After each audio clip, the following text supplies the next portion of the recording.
Grade and Yeah. yeah. Thokozani bantu abadala. My name is Gokonomi, and today I'm actually interviewing Michelle Barker. I think she's someone that I've spoken to a few clients of mine about, just around how she helped me on my spiritual path and on just acceptance, of the actual journey. And I think today I thought, geez, I need to come and sit down with her and just speak to her about her journey and how she got into the work, because I think everyone that I've sort of sat down with so far has been someone who I think is more, I guess, black, let me just put it that way. And so people who would be referring more to abogogo, abomkhulu, and we never really ask ourselves about spirituality, I think, in different forms and also from different nations even, So I thought I'd sit with Michelle and just ask her about her path and how she even came into awareness. So, hi, Michelle. Hi, this is lovely. Thank you. How are you doing? I'm good, and you? I'm good. I'm quite excited, I've actually never asked you these questions, Yes. so it will be my first time. But I really do want to know, what happened for you to really realize that you were even gifted? So we were talking earlier, you and I, about the linear path, and I also didn't actually have one. Yeah. So as a child, I could see things or know things and not realize you only have your own perspective. So Yeah. you don't know you're seeing the world differently to everybody else. I found out quite late in life that I could actually read people's minds and hear what they were That thinking. is cool. And so I would, if I was having an argument with someone, then I would confront them and say, but I know this is what you're thinking. And you can imagine that didn't go down very well. But I didn't know that you were reading them. Yes. I went into human resources, so I did quite a lot of recruitment, and I would be able to see things in the CV that wasn't there. So if the person was ill or they had a drinking problem, obviously that's not in the CV. And I would just know it, and then I would know what questions to ask the candidate, and then it would come out, and my assistant would be shocked at how did you know it? And I'd say, but how did you not? I could only know my way of seeing things. And then I was always interested in psychics, and I always used to go to psychics for readings on myself, and I always found it fascinating, but it didn't occur to me that I could see things. Oh my gosh. And then when I had my son, he actually got me on the spiritual path as a baby. That's crazy, because that's sort of what happened to me. Okay. Yeah, because I had my son at 7 months, and he was strangled by his cord, right? And later, I actually discovered that on its own is a sign of a child who's been gifted by the guides, So they might have a different path to you, for example. So my son also had the cord. It's a sign of someone who comes from a different level spiritually. And I think as soon as he came, then I went into, because I trained when my son was 4 months old. So he triggered everything. Okay. Yes. So I went to a reflexologist because my son had colic, and she was telling me about this tarot course that she was on, and I said, I've always found that fascinating. And so I booked myself on the course, and then you had to do readings on people I didn't know, and I was picking up stuff that wasn't in the cards. And then my teacher came and said, you can see things that are not possible in the cards. And she said, you have the gift. And then it just started growing, and I'd go to coffee shops, and then people would see me with my cards, and then I'd use them as guinea pigs, and I'd never see them again, but I was just accurate. Oh my gosh. And then it just grew and grew and grew. So what would you then call your type of gift? Does it fall into a specific group, or are you just like a tarot reader, or? So, you've got the slots of clairaudience, or I'm a bit of everything. I used to get it in the solar plexus, and I used to get physically ill, especially if I went into someone's mind who was a drug addict or an alcoholic or had a personality disorder. And so someone advised me one day to stipulate how I want the messages. And once I started doing that, it started coming to me nice and clearly. I think the cards became my tool of trusting the information that I get. Yes, and also direction. Yes. Yeah, so you know what to like focus on as opposed to like everything. Yes, yes. Sure. And also, so I remember going to gym the one night and this woman moved away from me. And I said, have I done something to offend you? Because we were quite good friends, and she's, well, gym friends. And then she said, no, I just hate the way you know stuff about me. And then you talk in conversation, like I would ask her, so how's it going with such and such? And that's not something she had told me. Yes. And she said that freaked her out. And I didn't realise that I was getting more messages in the cards. But I think also I became a bit of a freak, so people would be constantly asking me stuff. So the cards became, unless I have the cards, I can't channel. Yeah. But actually that's a lie. Yes, that is a lie. So the cards I don't use in the traditional sense. Yeah. So I went on the course, I learned how to read tarot, but then I developed my own language. So if you tell me what the cards actually are supposed to mean, it's not my code. I developed my own language. I believe you. I really believe you. I have the same issue with bones, and now I can't teach it to my own kids. Yes. The language that I've been given in the book is not the same as how I see it on the bones. And so when I explain, we sit and everyone is confused, like, but no, this is not what the book says. And I'm like, the thing is, I can't explain. I don't see what's in the book. I see what's in me. Yes. Oh. So I had to do a reading recently with bay leaves. And I was able to get accurate information. That is creepy. And I mean, bay leaves. Yes, I know. Really I mean, there's nothing there. Yeah. Yes. I want to talk to something else then, because you say people were creeped out, you know, and I ask a lot of people this question, like, did your gift sort of affect your relationship with other people? Definitely. It's not always, in some ways it's been great, because I found I can interact with people at the level that I can see that they are wanting to. Like if I can see an auric field and I know the person's an intellectual, then I won't speak to them emotionally, I'll speak to them with logic and facts. Yeah. But it also, I've learned to stop with very close friends and family because they feel they have no privacy. And you know, if you're having an argument with your husband and then you say, I know you hate me at the moment. It's awful. Not a way to make friends again. Yeah. Wow, that's interesting. So your son is like, what, 18 this year? Or next week, actually. So you've been doing this for 18 years then? Or yes. So probably when he was about 4 months, I started getting on the path. Yeah, same as my son. Okay. You see, we're all the same. Yeah. When you talk about black people, white people, we're all the same. It's just a different paint on top. That is so crazy, because I'm only finding this out for the first time, obviously, you know. I think the other thing that I want to know is then, so outside of the cards, was there no initiation process for you? So I found what was happening is I was getting an overload of information and I didn't have anybody to turn to. Yes. I didn't know how to protect my energy. I didn't know about protecting my energy. I was getting morbidly obese. I was getting very ill. I just wasn't coping. Yes. I'd go into shopping centres and just be flooded with information.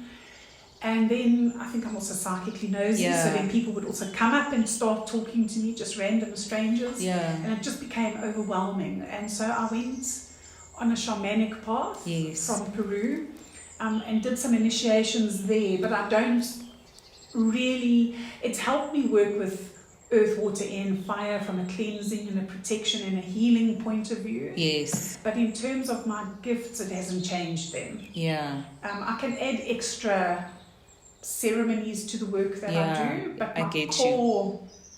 I get you. Fully.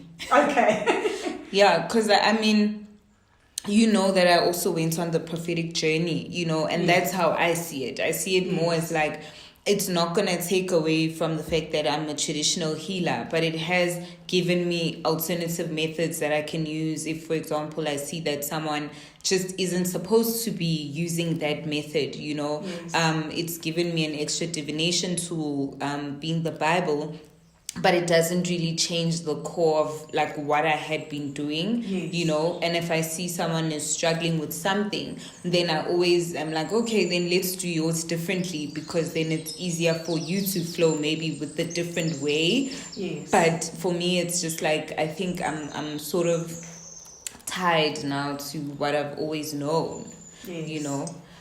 I think because what you've always known comes into your life with you, into this body with you. Yes. And so that is your It's computer like home, program. yeah. And that's, everything is going to stem from them.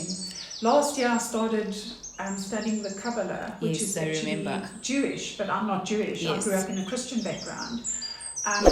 But it focuses on energy as well, and the key of life, so as above, so below kind of thing. And that has also been life-changing. So I'm constantly learning from anything. If I hear something and I think, oh, I don't know what that's about, I start researching and asking questions to people. And I didn't know it was from the Kabbalah, but I think the interview I did recently, I was speaking about this, around changing a lot of like your inner dialogue in order for you to see that changing. But I was really discussing it around my initial conversation with you, to say if I didn't snap out of it at some point, I actually wouldn't be where I am, and I had to change the conversations I was having with myself in order for me to sort of, you know, peak in a different way, just life-wise, you know. yes. I want to ask you a different question around, so how did you then formalize the whole thing? Because ever since I've known you, you were no longer working in HR, you know. It was a pastime for you, and even those conversations with yourself to make the decision, because I'm struggling with that.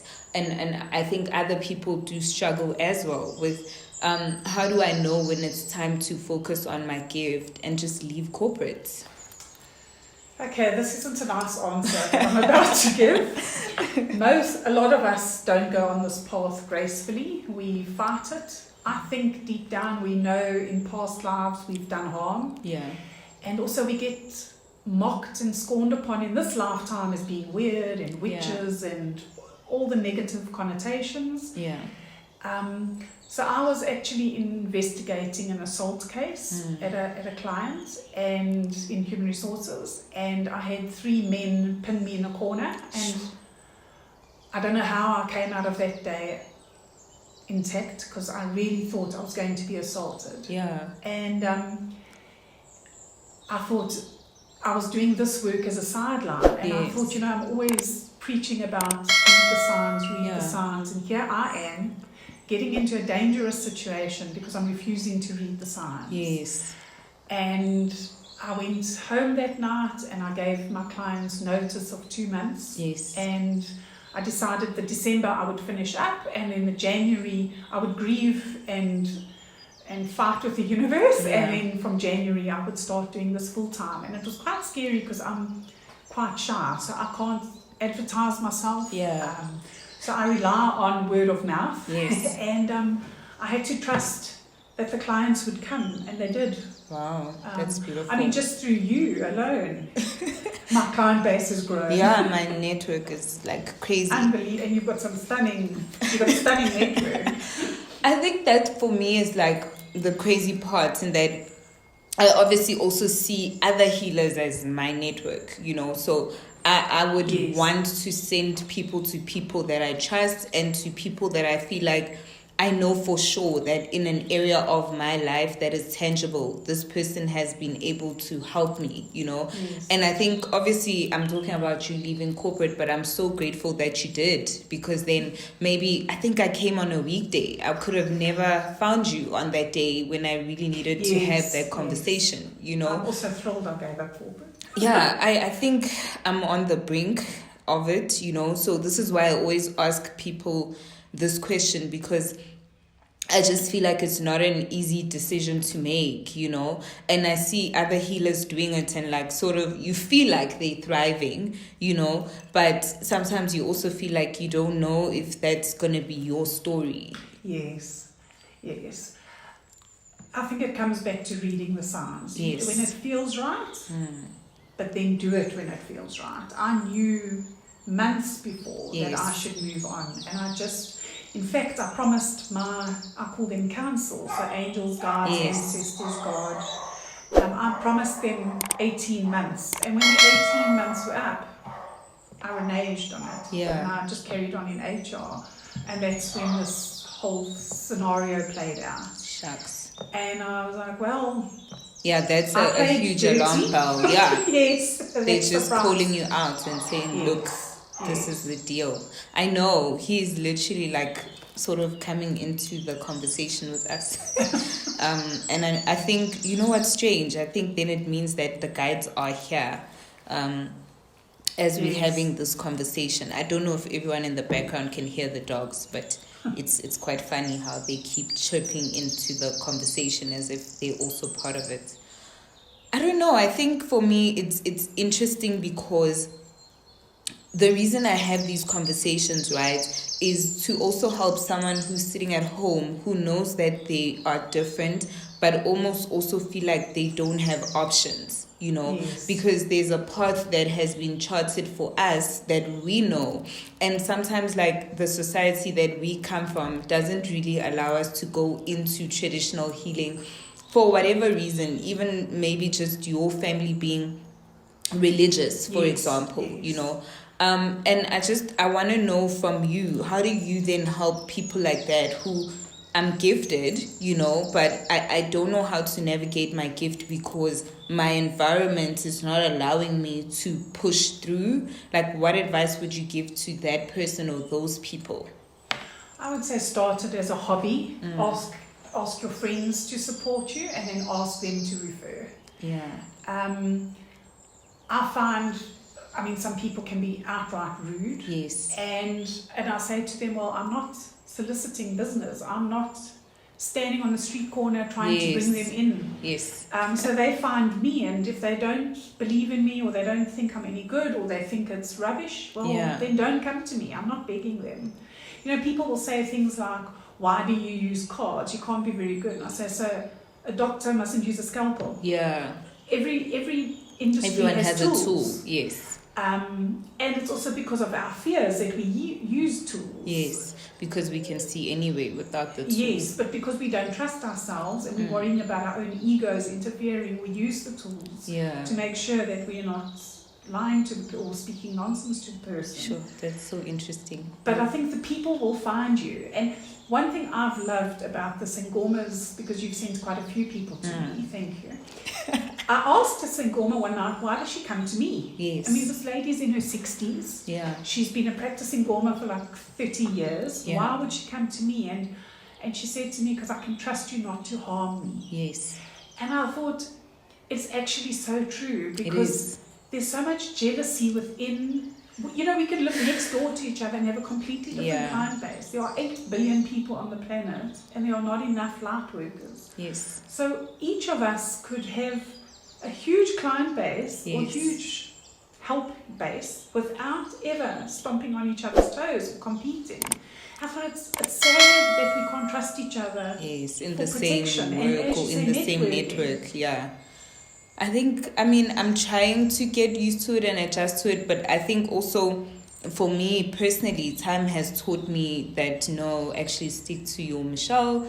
Thank you. You know, and just the few other healers that you've built a network with, but it is hard. And I think nobody ever really talks about how much healers face in that world, where you get spiritual attacks simply because you are correcting an error, and I think it's crazy because I've been doing this podcast, right? Yes.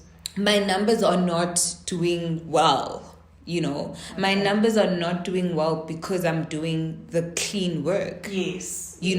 And so from time to time, I'll question that to say, like, how is it that people are so prone to having conversations and listening to people with dark messaging? But the moment that someone comes up with authentic and clean messaging, they just don't get the ears, Absolutely.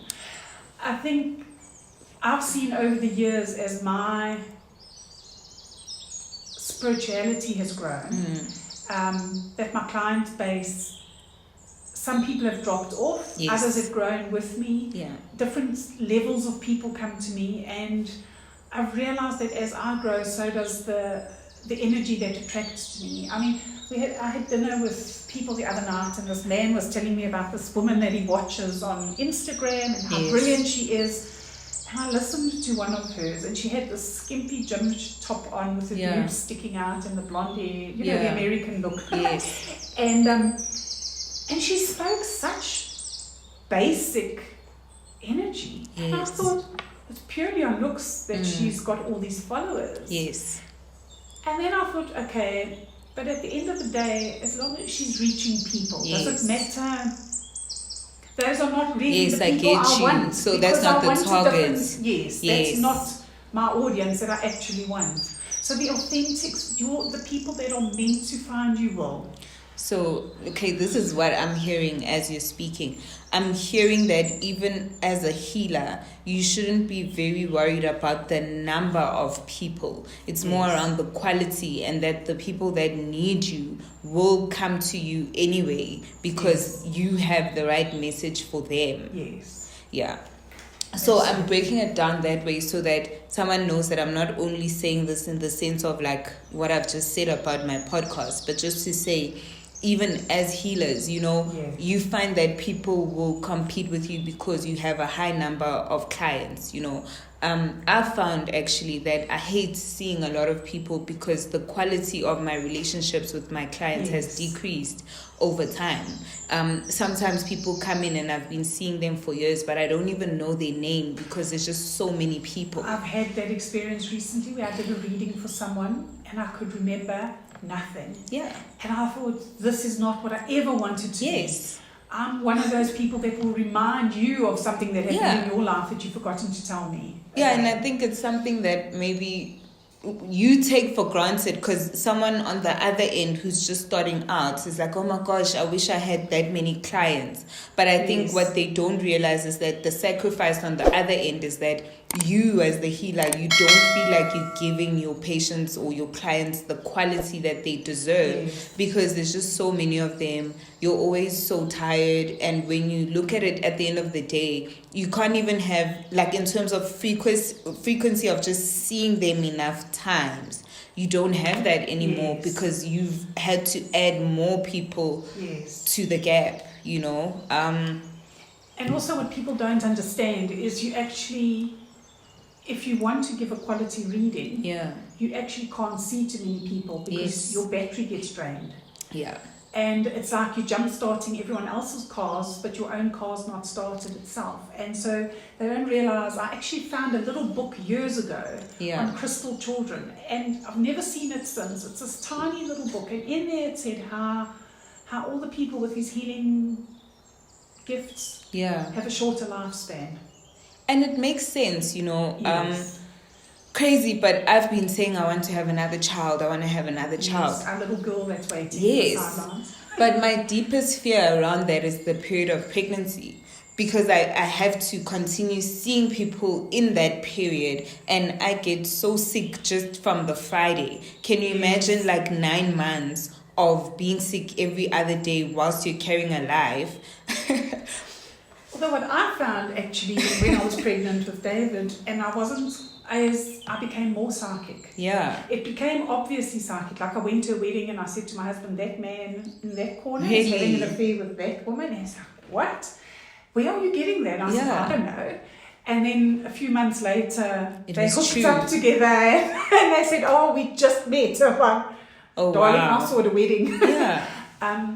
So I actually found with the pregnancy, you've now got double the download of information. Really? Because you're not going to be sent a normal But what about the illness and stuff? Because that's been my issue. Like, I was like, what's me being sick again? I was on quite a few antibiotics in my pregnancy. Yeah, having another child prematurely. Pregnancy.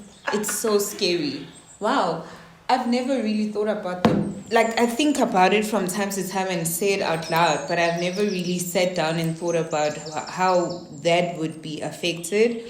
And obviously, I recognize the whole thing about maybe the new child will also be gifted or whatever, because I see it in my son now, you know.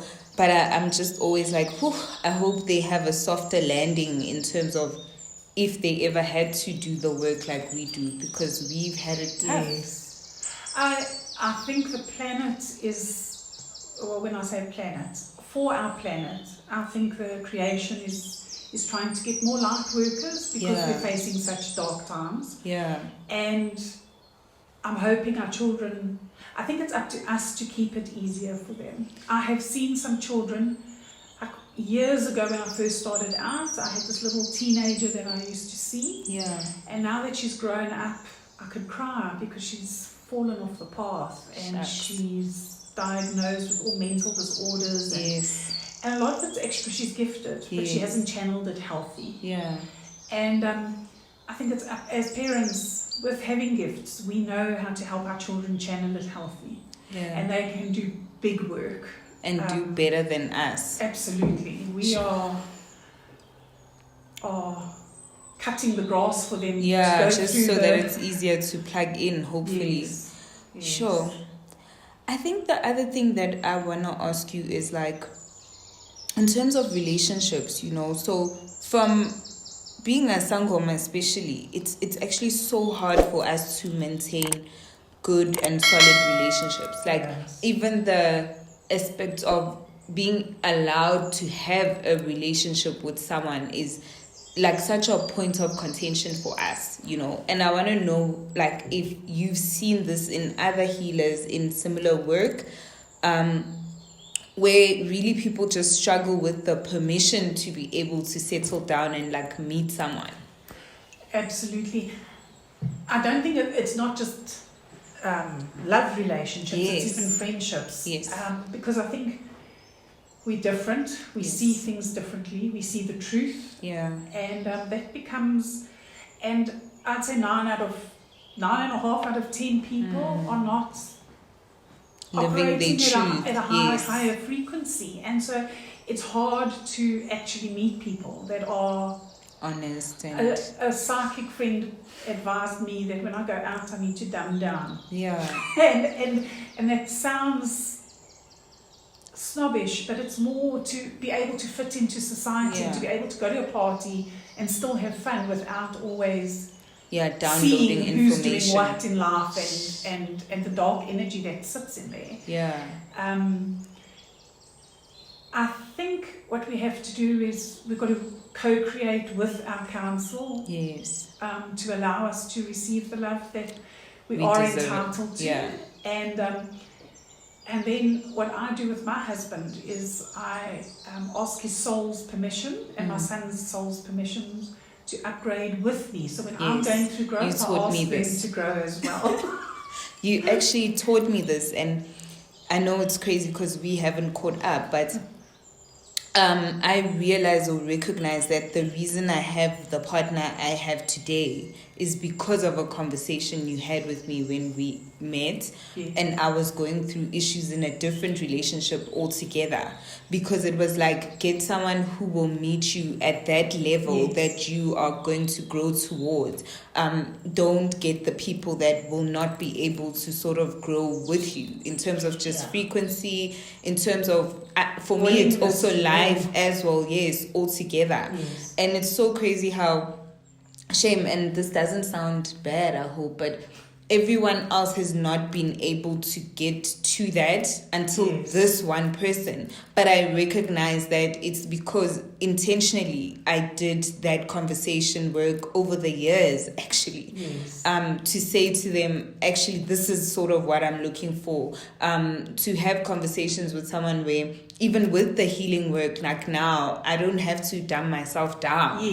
You know, and I don't also have to feel like I need to hide myself as a healer in order to make him or his society okay. I've sort of just been like, oh, this is who I am, you know. But I think it's also been interesting because it's like you have to be comfortable with yourself and your healing work also in that process, because people will meet you where you are with yourself too, you know.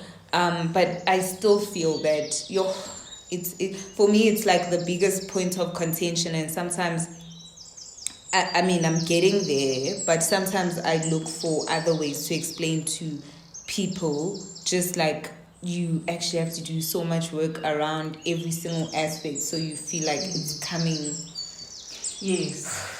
But how I see it is like a radio station.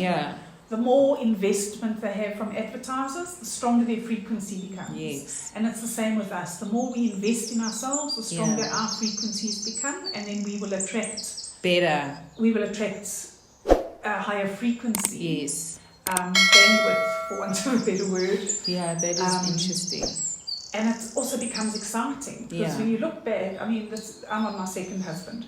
When I look back, if he's listening to it, sorry, the shoe fits, wear it. Yeah. When I look back at my first husband and the sacrifices I did on a soul level that went against everything I believed in, that I have vowed I'd rather be alone than have someone who I can't be truthful with. Yes. Your home needs to be a safe haven, and the person you choose to be with needs to be that's true. Open to who you are, not sacrificing that. I really love that.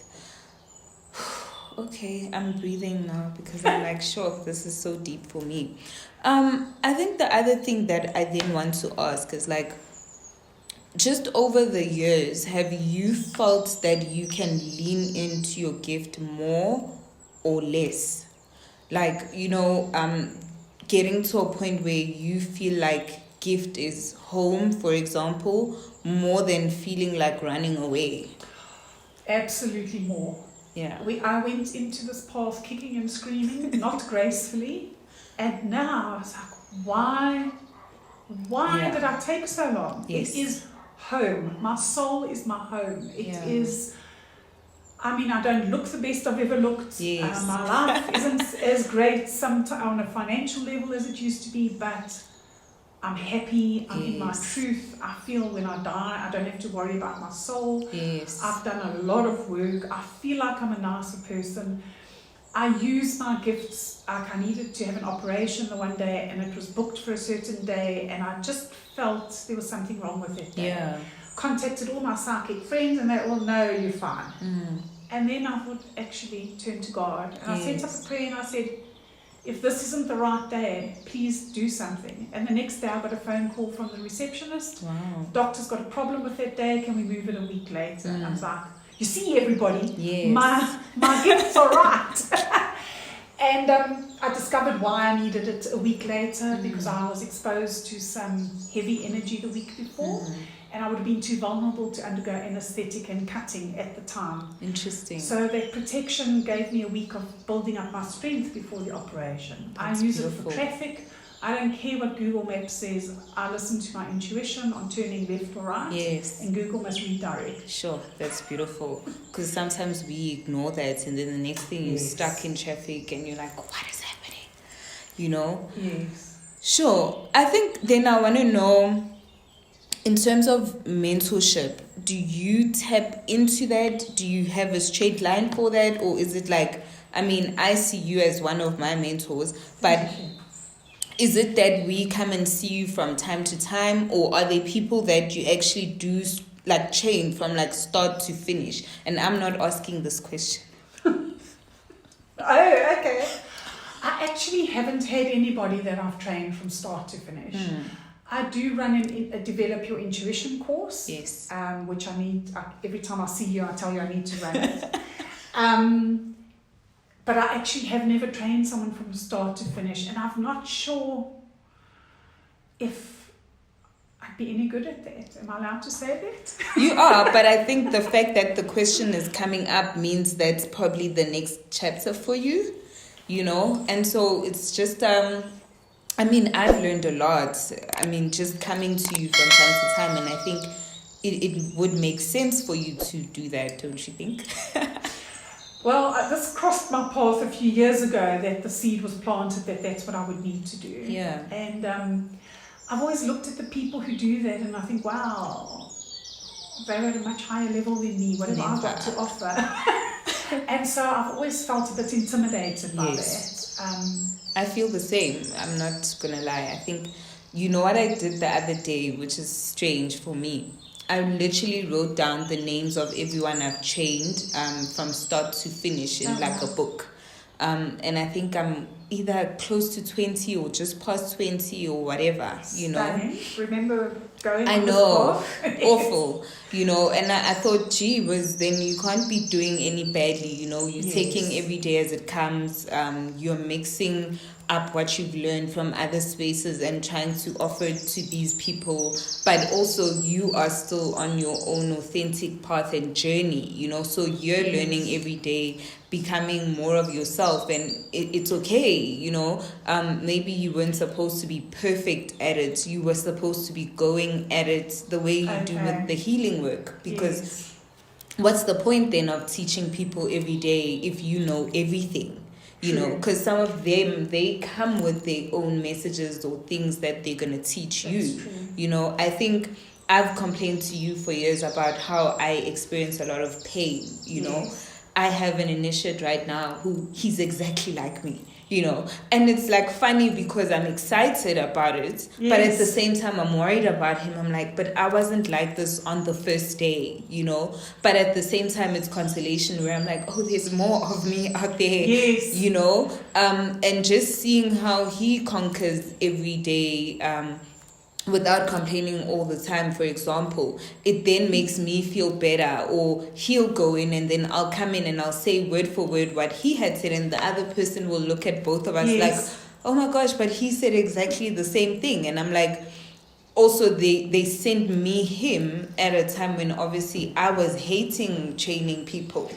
Okay, yes. Yeah, I remember you went through a rough patch. You know, and they said it was just like, maybe you need to train you, you Yes, know, and the mirror. see how you would do with yourself then, since you can't do with other people. And it's been interesting, Okay. That's you know, interesting. not awful, but Yes. peaks and troughs there, you Yes. know. But yeah, I think if anything, I obviously wanted to have this conversation with you for myself, you know. And I want to say this on the podcast that I'm so grateful, you know. I literally feel like you changed so much of my life, you know.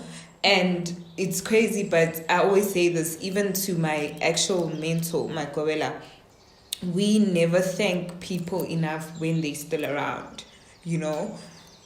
So I wanted to do this podcast to say thank you, because it's the conversation I had with you that changed my life. And I think last week I had a conversation on air about inner dialogue and whatever, and someone thanked me online like, oh my gosh, you just saved my life. And I was like, Sure.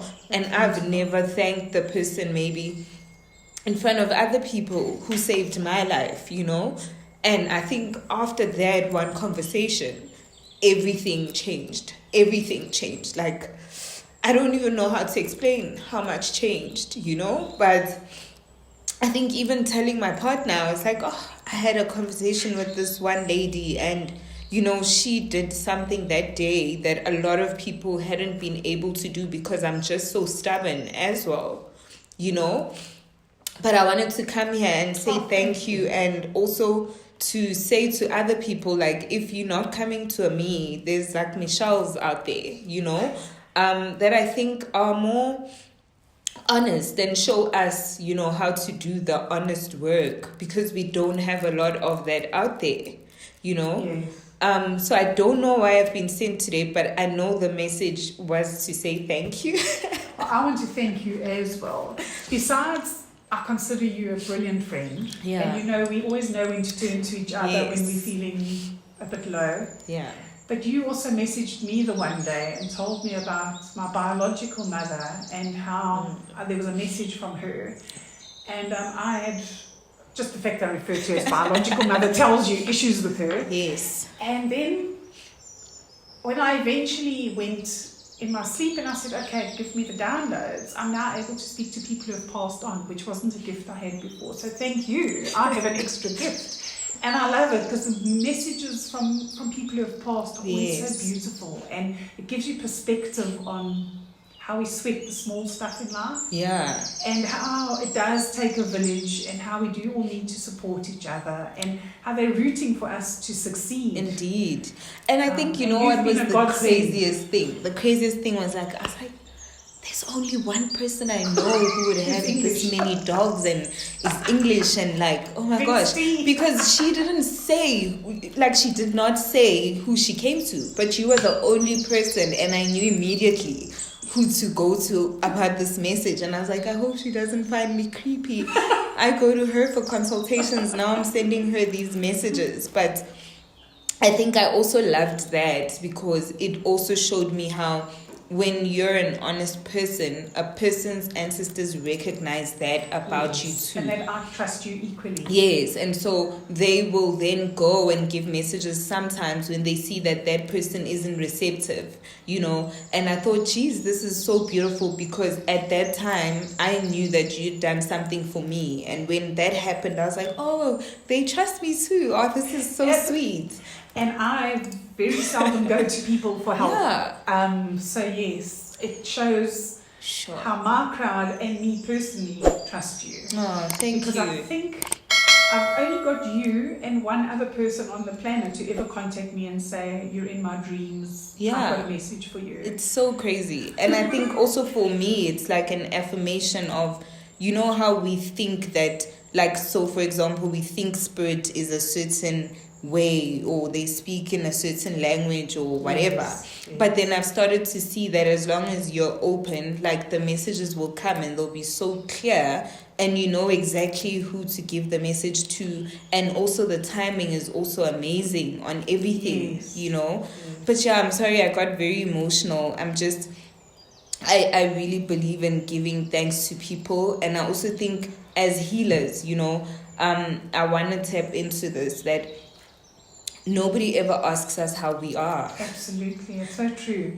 You know, and so from time to time, I've tried to sort of reach into people who've helped me just to ask, oh, Michelle, how are you doing? You know, but I also find that we've learned so much not to say how we really are, that we have generic answers for everything. Yes.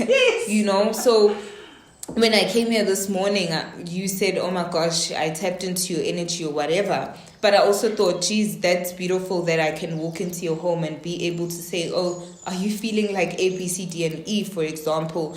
And just know that I can honestly ask you that because sometimes nobody asks us. Yes.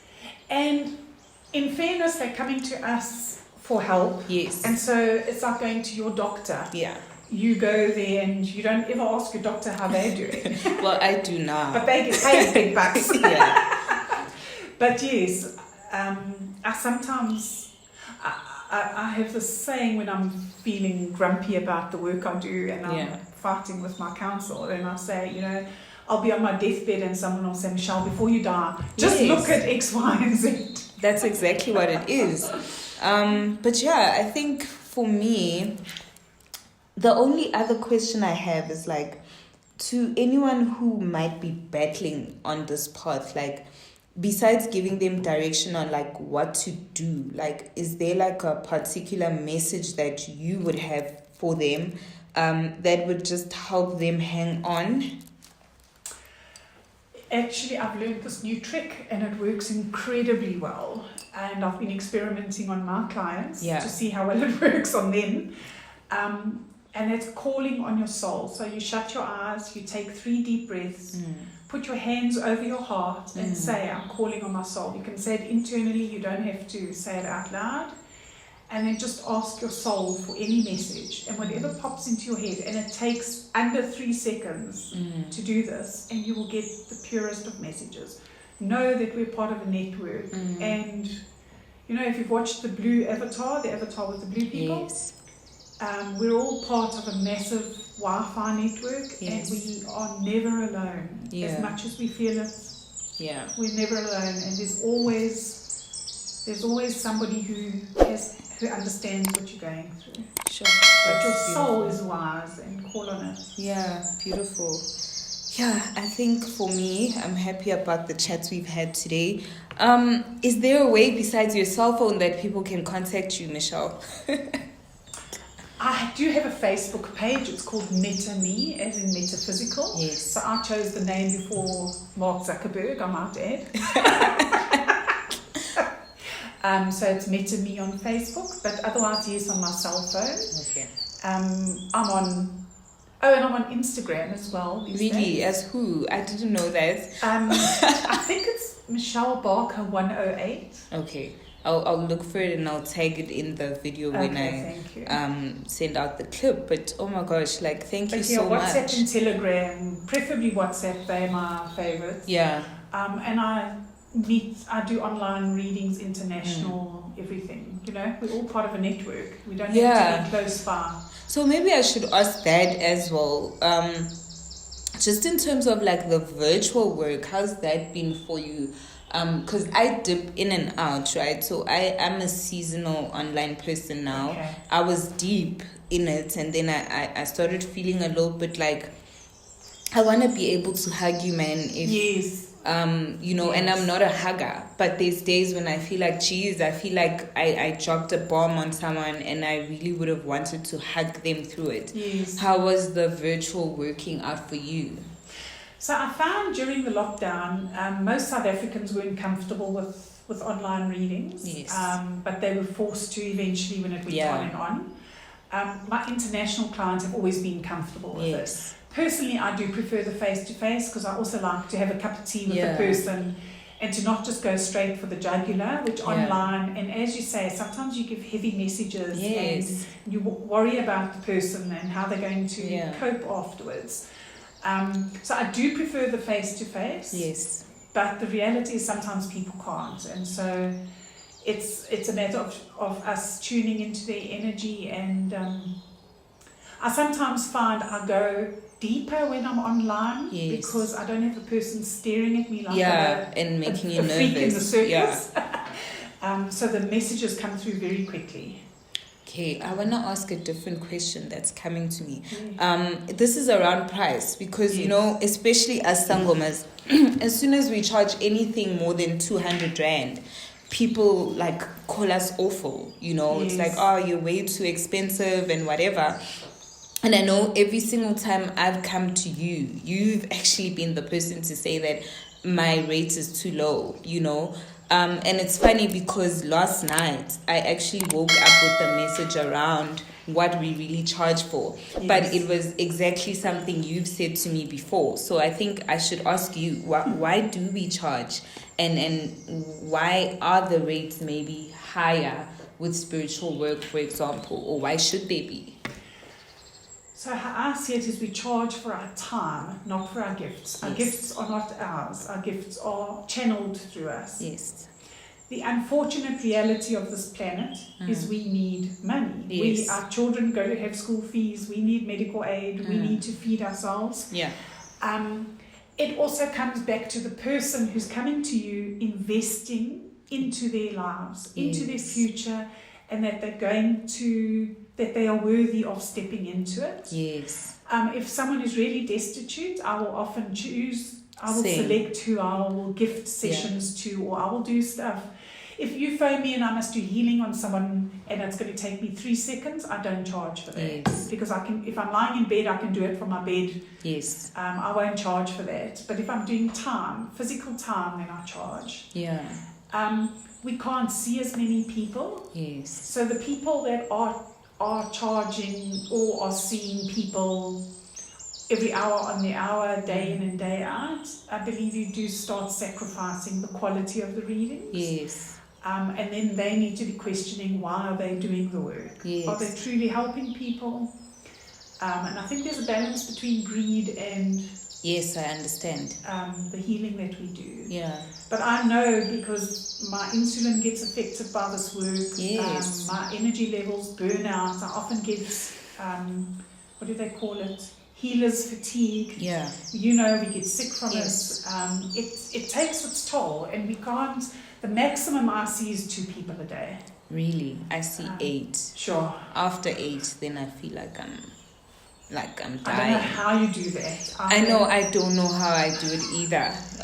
Lately it's been maybe 5 that I've gone down to. But also it's like I enjoy the work and like seeing a lot of people, but I know there's people who see way more than me. Sure.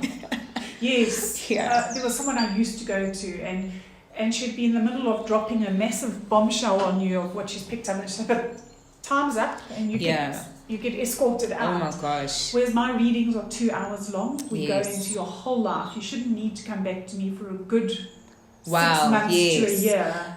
I think that's another thing, you know, I've said this to someone else about like, I try and give as much as possible, right? So I'm not really expecting to see you a lot. Yes. But do you find that people do that where you feel like people become addicted to the readings more, and so they're not having the time to do the inner work, you know? Yes. Because I'm like, okay, what would have changed, for example, in like 3 months? Yes. But if you're honest to clients and you say that to them, you find that they see it like, oh, you just don't want to see me. Well, I've become quite strict in that regard, and I say to people, there's no ways you could have done the work, and I don't want to create an unhealthy dependency. Yes. You need to step into your life, and I've had to. Whereas I think the people who aren't operating in truth will happily see the same people over and over again. Yes. I think there's a price we pay on a soul level if we do that. Oh, I love that.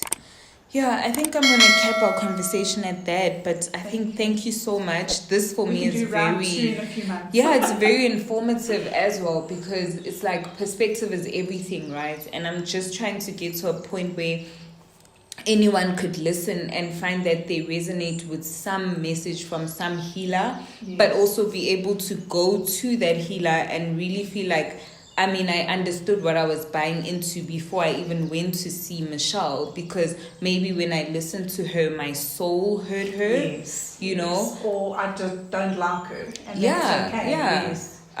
So thank you so much, just even Thank for you. giving me the time, and I'm so happy that we did this session. So what I'm gonna do is I will leave all your details and your Perfect, handles thank you. so people can contact you if they want to see you.